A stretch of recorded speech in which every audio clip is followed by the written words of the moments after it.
Ha. Bu Qəzənfər kişinin oğludur. Hə, keçirdərik, problem yoxdur. Oldu, sağ ol. Sağ ol, sağ ol. Başını dönüm.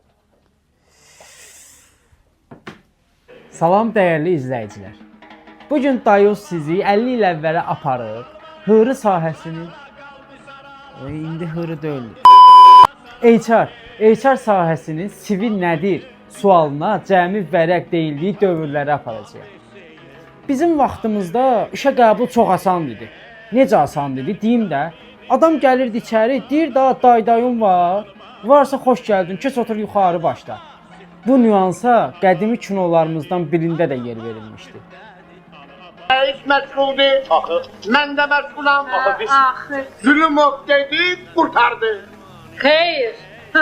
İş elanları, vallah öz canım üçün bizim vaxtımızda da iş elanları var idi. İndiki kimi LinkedIn-dir, nədir, onda paylaşım eləmirdilər.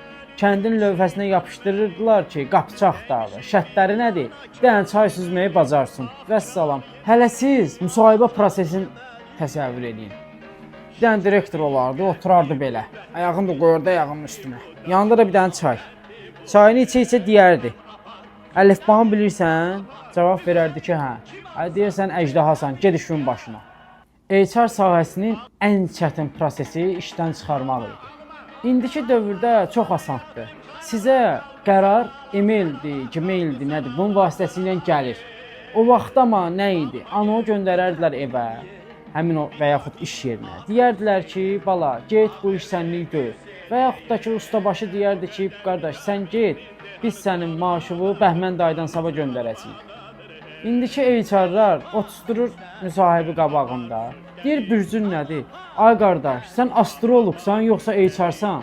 Əvvəl amma HR lazım deyildi. HR sizin elə öz qonşularınız idi.